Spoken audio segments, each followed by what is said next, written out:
All right, joining me on the show now is the president and CEO of the Michigan Black Business Alliance, Charity Dean. Welcome to the show. Hi, so glad to be here. I'm glad you're joining us. Charity's usually the first person I call when I need some insight into how the business community is thinking, and it's been really cool to see the Business Alliance grow from a Detroit and like Southeast Michigan project to now being across the state. And maybe we could just start if you could tell us a little about that journey, how you got into this work, and what does the Michigan Black Business Alliance do? Yeah, absolutely. I spent many years as a public servant working formerly in Mayor Duggan's administration. I was the director of civil rights, inclusion, and opportunity. And when COVID happened, I immediately became responsible for the city's small business response.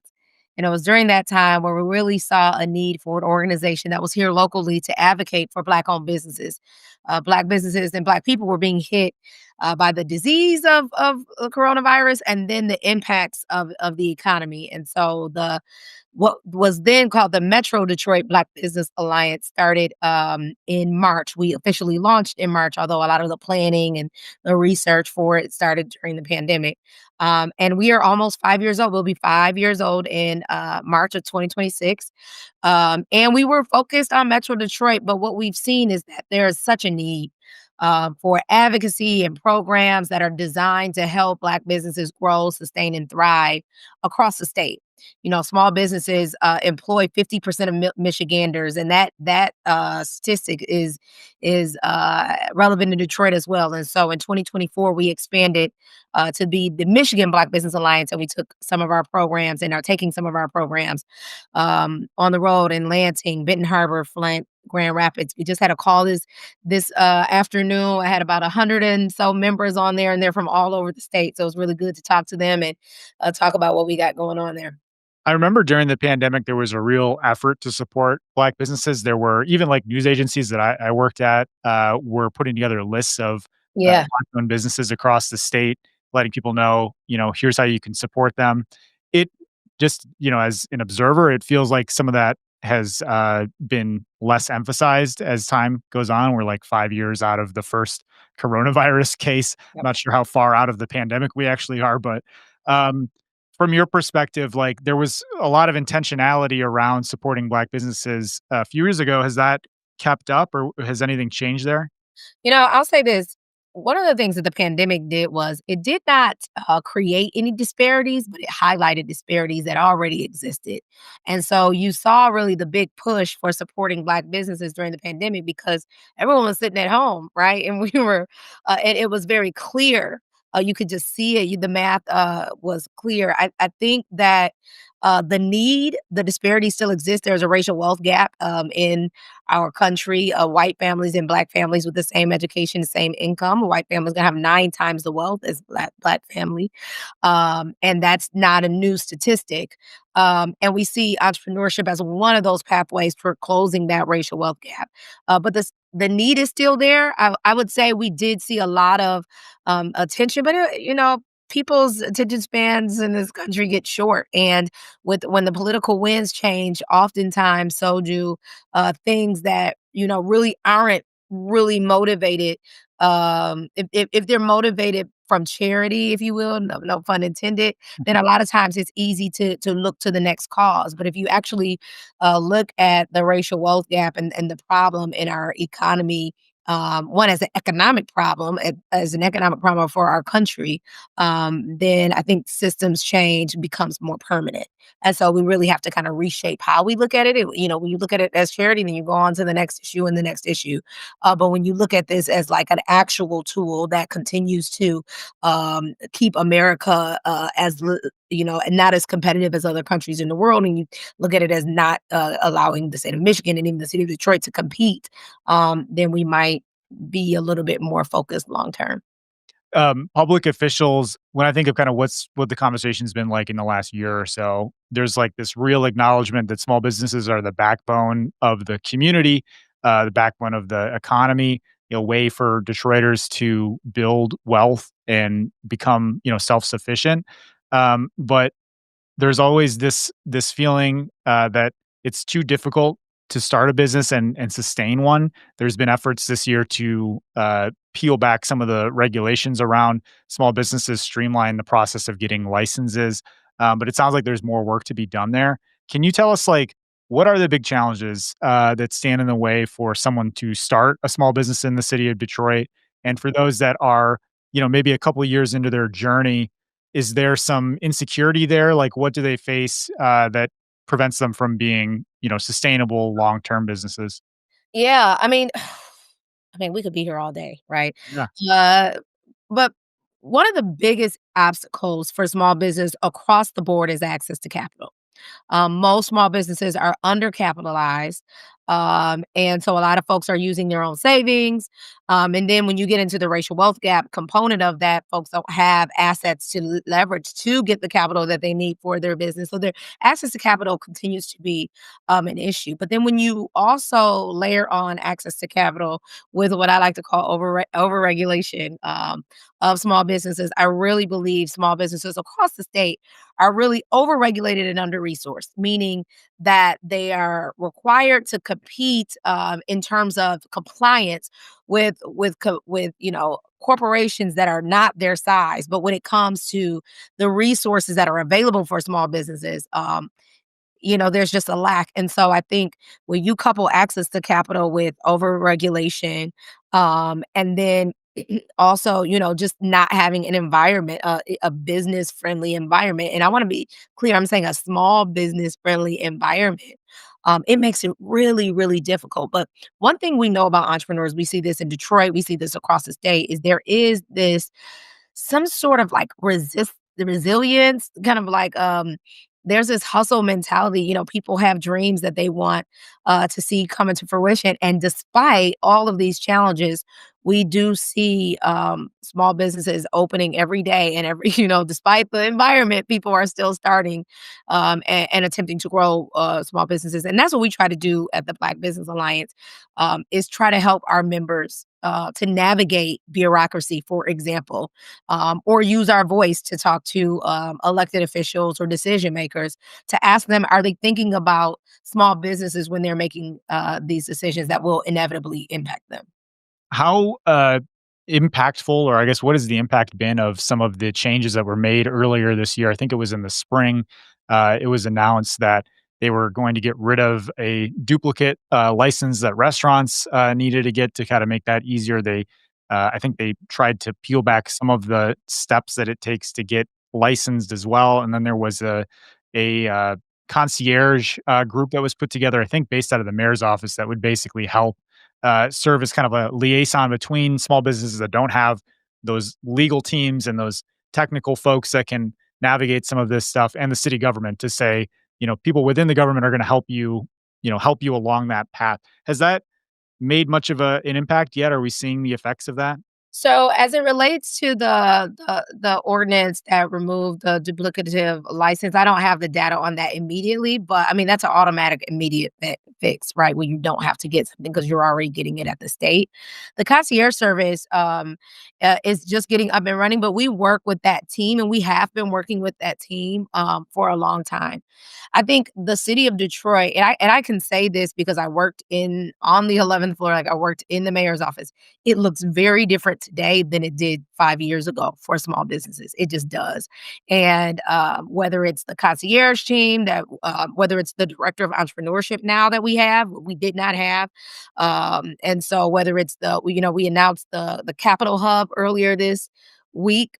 There are a lot of things that we had talked about during the pandemic and talked about over the first couple of years post COVID that are actually happening now, but we still have such a long way to go. I mean, we have a long way to go. We have to really center small business as drivers of economic development, and not be afterthoughts of economic development. And I think we're heading in the right direction, but we still have a long way to go. When we talk about the over regulation, can we dive more into the weeds on that? One example, I guess, I have in my neighborhood, there's a coffee shop that has some damage to its facade. And so, there was like a risk of some materials like falling on people. So they blocked off the street. They got a permit from BC, and it's been, I think, over a month now since they've had that permit, and the work hasn't been able to get going. So I guess that's an example that I've heard of, some of the issues that they have with the city and like getting permissions to do things that in the meantime is kind of affecting the foot traffic in that area. But I'm sure you have a lot of examples. Like, what are we actually talking about when it comes to overregulation? All of it. I do have examples because, in addition to, running the Black Business Alliance, I get the privilege and honor to practice what I preach. I own a coffee shop. I Yeah. own a cafe. So it's Shout out Rosa. yeah, right? Shout out to Rosa. Please visit us because I'm serious about this. But, like, the sign ordinance, which is, something that I think you might be alluding to, which took 2 years. I mean, if I just talk about me, when I opened Rosa in 2020, it didn't take 2 years. It took 2 years to get our liquor license. It took, about a year to get our sign because you have to go through the city's process. You can't just it's not like getting, your inside, painting and calling a painter and saying, you have to go through the cities, you gotta stop get a pull of city permits, and then you have to use the city's people. And the city doesn't have a long list of people, and some of those folks in that list aren't Detroit businesses. So so we ended up having to work with a company that was not even in Detroit because we had to go through the city of Detroit's list, and it was just a long, process. When I think of regulation, I think about that. Anything that has to do with getting your building open. Um, the clearances process, making sure that departments talk to each other. So what happens is businesses have to get certain clearances in order to move forward in the permit and licensing process. But the clearance just means that this department has cleared you. But our government, and I'm sure Detroit is not the only one, they put that burden on the business owner. So instead of the city saying, hey, BC, go talk to Treasury, go talk to tax, go talk to these folks and make sure it's cleared, it's on the business owner to go to tax, get the clearance, then I've gotta go to health and get the clearance, and then I gotta give it back to BC, and everyone's on the same elevator that morning going into work. And so there's a lot of things that we could do to reduce that. When I talk about overregulation, I'm also talking about the cost. All these permits and fees and licenses, they cost. And so that's the cost of doing business. When you get into, I was very vocal around the earned sick time legislation because I really advocated for a small business exemption for employees that have 10 for businesses that have 10 employees or less, because of the cost that it will incur on them. And it's not there's nothing wrong with requiring small business to be more employee friendly and to do these things. But the key is that you want to make sure that you're doing it in an environment where they could thrive. And really what we need decision makers to say is not you should do this, but how can we make sure that you can do this and you have the resources to do it, right? And so I think that's just a fundamental flaw of government in general. But I think we could do if we have that approach more often. How do we make sure that you can do this? What do we look at the carrots versus sticks in order to encourage the behavior we want from our business community?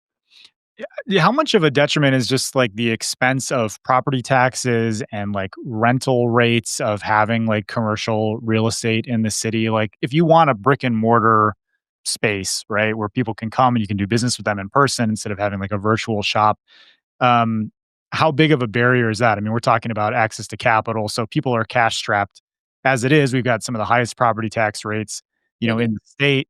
Um, like you're saying, all these fees cost money too. But in terms of like getting a physical space, how difficult is that? It is extremely difficult, and especially depending on where you want to go. So, part of one of the things that we were advocating for at the Black Business Alliance, when these development projects are coming downtown and, you think about what retail tenants you want in the spaces. Are we building a downtown that is inclusive and inviting for small businesses to set up shop and to do business? Or do we just assume we're going to get a national tenant here because the price is going to be so prohibitive for someone that is a Detroit based business? And that goes to my point of what I'm talking about when I say center small business in the economic development strategy.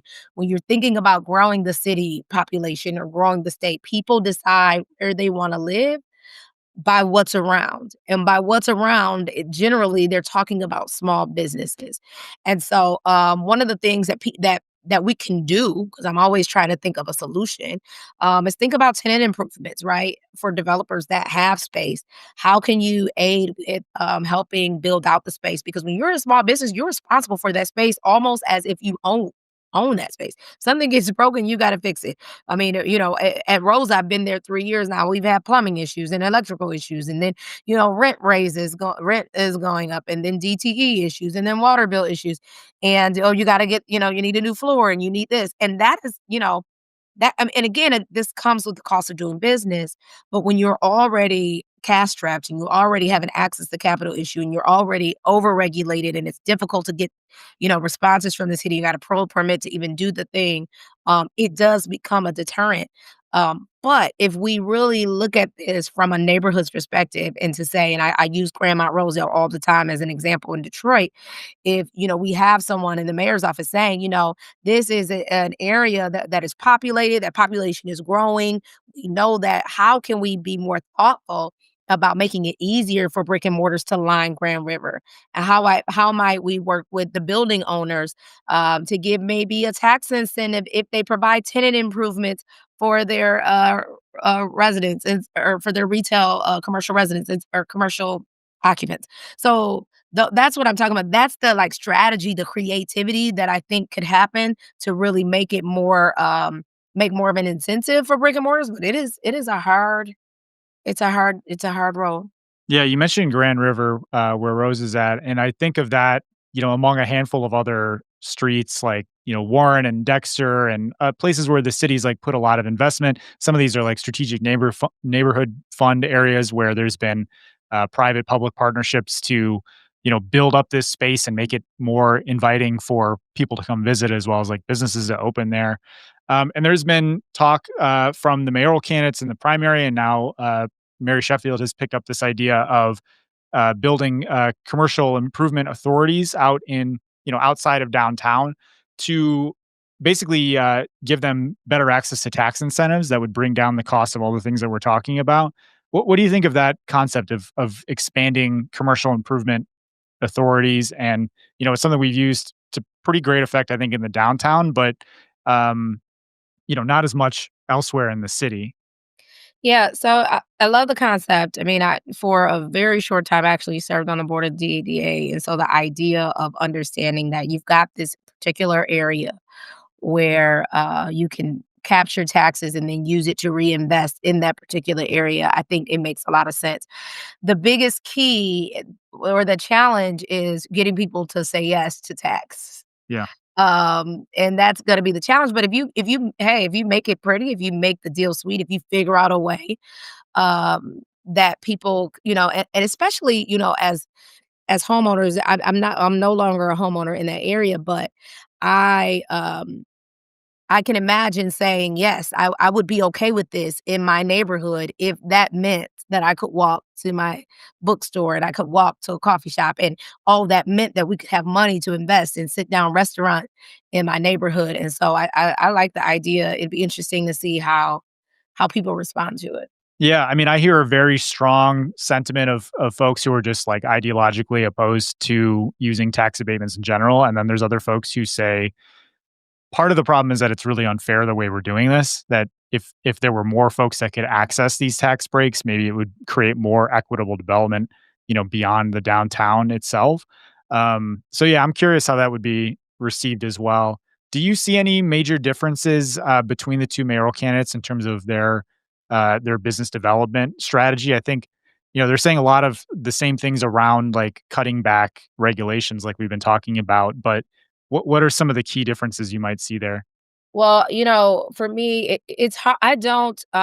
It's hard because the hard part of this is that I don't know what Ken Logg's actual small business strategy is. We did host a small business forum where we invited candidates, and it was a virtual forum, and it was just focused on small business. We didn't want to talk about anything else, but just to hear small business. And he did not attend that forum, so we haven't been able to sit down and understand what his policy is. Council president did attend the forum, and a lot of the things that she said in that forum align with some of the things that we've been saying publicly, what we would think a mayor needs to be thinking about, creating an office and sustaining the office for us of small business within the city of Detroit, maintaining the concierge, reducing red tape is really important. And so the first stark difference is that I don't know what the policy. Not to say that there isn't one, but just I don't know what the policy is of Yeah. You just Pastor kinda want Kinlock. that same kind of outreach maybe to the business community to help you guys understand where he's at on that. Yeah, and I have sat down with, the Sheffield campaign on multiple occasions to get a sense of, their small business strategy and to talk about really what we think works now and what we would love to see, stay, 'cause, ultimately, there's still gonna be a transition, right, from we're gonna have a different mayor, come January, and so there are things that we like that are here that we would love to stay, and there are things that we think, can be done better. Are there, things in the Sheffield plan that we haven't mentioned? You talked about the Office of, Small Business. I don't remember the exact name of it, but essentially she wants to create an office to help, move that forward, which may not sound like the sexiest thing for folks, but in terms of like Sexy to me, Malachi. right, but will help people maybe understand why that's important. Yeah, because, you know, and, when you're thinking about small business, I kinda led with this, right? 50% of Detroiters are employed by small business.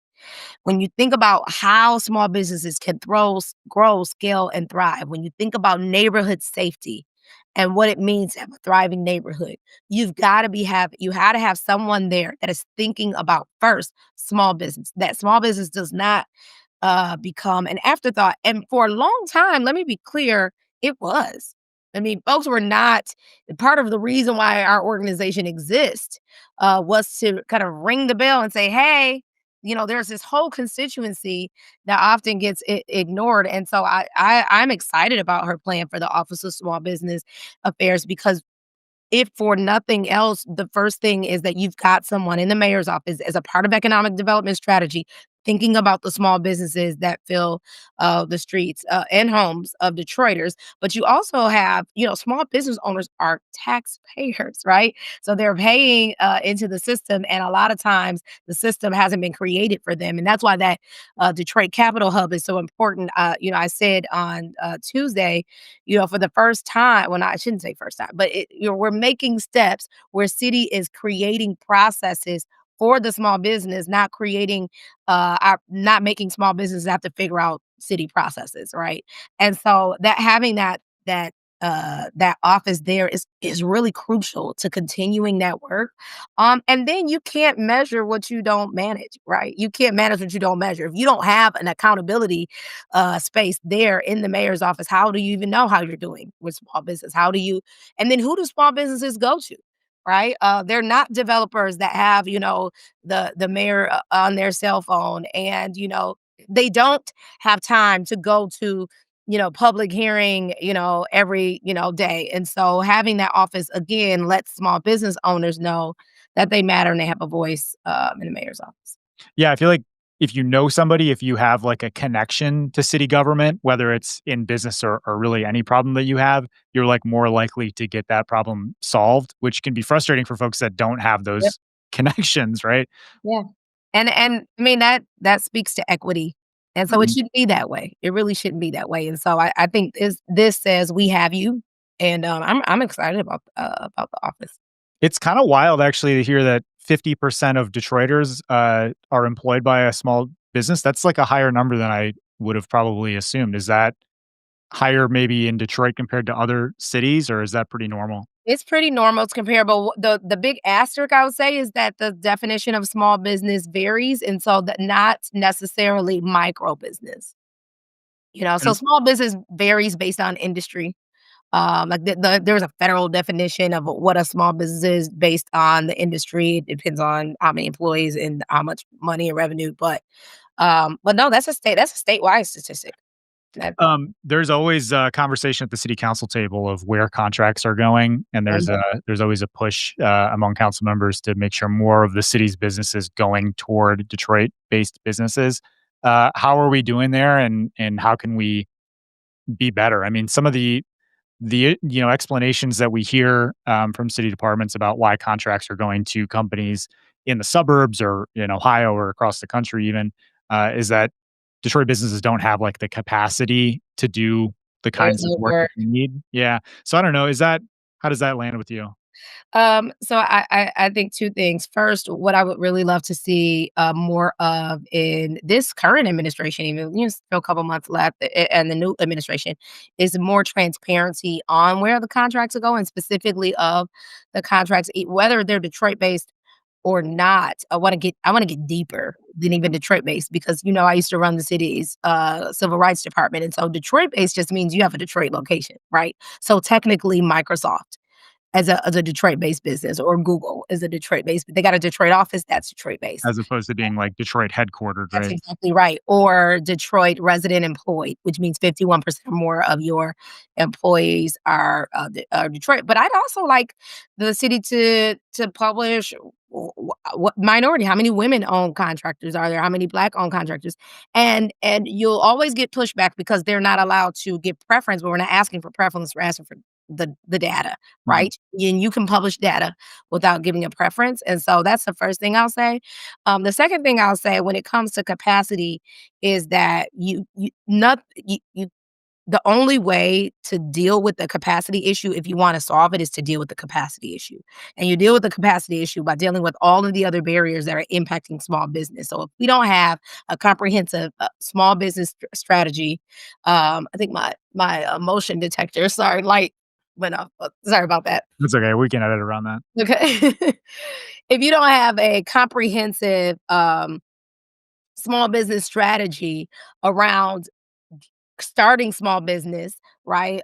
If you're not thinking 4 or 5 years ahead of time to be able to say, "You know what? These contracts are coming to an end, and we know they're coming to an end in 3 years. What can we be doing in the small business ecosystem to make sure we got Detroit businesses ready for these contracts when they come available?" That's that level of proactive, participation you need, but you've gotta care. You gotta actually be measuring and putting your own report card out there in order to do the work so that your report card looks the way you want it to look. But if you're not publishing it and you're not sharing it, then you'll always just say, "Well, they don't have the capacity." I mean, and that's been the excuse. I mean, you could say that has been an excuse, really used for people of color, for Black people for a long time, depending on what it is. Or there's not enough lawyers. Well, they can't pass the test, or they're not enough. They can't do this, which is it's just not true, right? And so the question is, what are you doing to accomplish that goal? And are you going 4 or 5 years ahead of time? When we think about manufacturing plants, or when we think about really trying to recruit and attract talent, we think ahead of time, right? We're thinking years in advance. When you invest in large tech companies, you're thinking 10 years, 7 years ahead of time, right? We're just getting into AI, but there's been investment in AI, you know, for over a decade. And so with that same intentionality, you can change the game on Detroiters getting contracts. And with that same intentionality, you can change the game on Black businesses growing, scaling, and thriving. I want to ask about how public transit fits into some of this. It seems like a big issue for workers to be able to get to jobs, that they need. And so when a bus is late, or if you can't rely on public transit, that kind of stands in the way of being able to get economic opportunities. It's also, the D2A2 bus to Ann Arbor. People use that to go to frequent restaurants. And I wonder if there's more people going from Detroit to Ann Arbor than Ann Arbor to Detroit for that kind of thing, for like a day trip. Mhm. Um, do you see, public transit as being important for this overall kind of conversation about supporting small business? Absolutely, because after access to capital, the second number, the second issue for a small business is labor, workforce. And so these are whether you're talking about childcare, whether you're talking about transportation, whether you're talking about creative ways to provide healthcare and other benefits.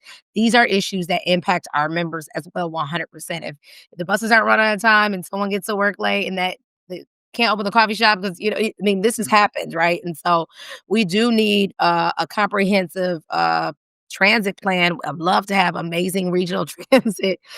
But I mean, you also got to deal with, like, we cover some race issues. We have some real race issues in Michigan, and we just got to call it out Mhm. because it is. And until we can name it and then solve it, we're just always going to do this dance of like, well, we don't want to go to Detroit. You know, Yeah.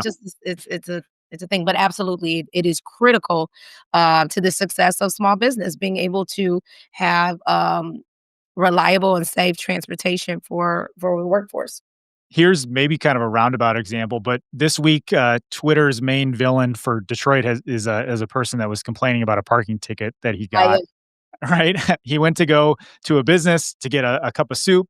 He didn't pay the parking meter because he felt like he was just gonna be in and out, and then he got hit with a ticket, and he said, "You know what? I'm not coming back into Detroit to do business here because this is, a barrier." And a lot of people were saying, "Hey, man, it costs like $1 to get, your parking." So that's kind of I don't know. He's been getting dragged a little bit, including by the city's, official Twitter saw account. it. I saw that, and, it's funny because at first I saw his post, I don't know how it came up, and then I saw the city's, retweet. You know, so I think a couple of things. You know, one, that's not like no one's attacking you. We have to pay, like, we have to pay to park, and you have to pay to park in any city. When you go to Ann Arbor, when you're in Royal Oak, no one's saying that, right? If you get a ticket in Ferndale, you're not saying, "Oh, I'm never coming back to Ferndale again because I didn't pay the parking." It's easy to rag on Detroit. That's the easy thing. That's low hanging fruit. That's easy to do. Because a lot of times, I think it goes back to what I was saying earlier about charity. If you look at whatever you're doing in the city as if doing it from a place of charity, then you're going to feel like people should be grateful that you're here. And how dare they, enforce parking, Yeah. enforce their ordinance on you because we should be grateful that you decided to get sued. And that just comes from a place of entitlement, but that happens, it's easy to do that in Detroit. I don't feel like it is a barrier to business that we charge for parking. I think in 2025, I mean, I think that's a 20th century issue. We could have been arguing about that in the 40s, but this is not even a new thing, like, you do have to pay for parking. There's been, I think, some conversation around getting rid of, mandatory parking minimums for new businesses as well. Do you have any thoughts on that? Look, let me so I'll say this to my friends at the City of Detroit Parking, Department who's probably watching this and saying, "Yeah, I owe some tickets, so I just wanna give that disclaimer." Me too. Me too. Yeah. I have a very interesting relationship with the parking no, when COVID first happened, the first thing we did actually was put those 15-minute signs, out.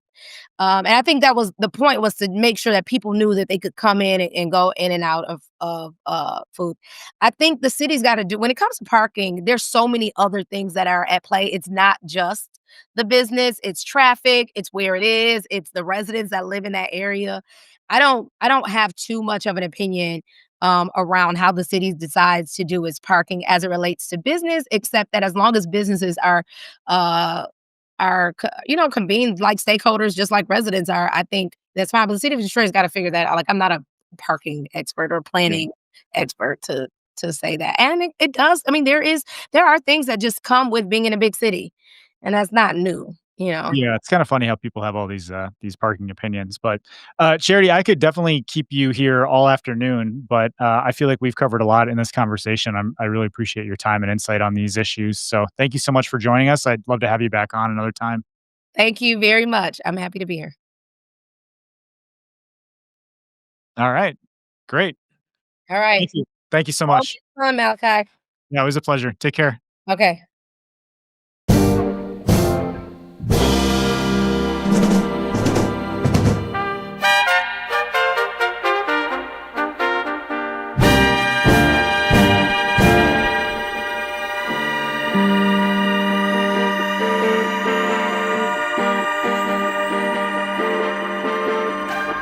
Detroit Next is a community-led project from Bridge Detroit and Detroit is Different, which means that we can't do this work without you. We need your support.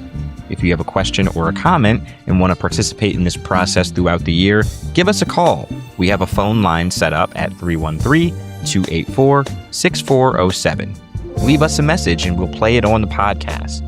If you like what we're doing, head to bridgedetroit.com and subscribe to our newsletters. All of that content, again, is free, no paywalls for anybody. We're trying to make this as accessible as possible. Head to our YouTube channel to get full episodes and interviews along with extra content throughout the year.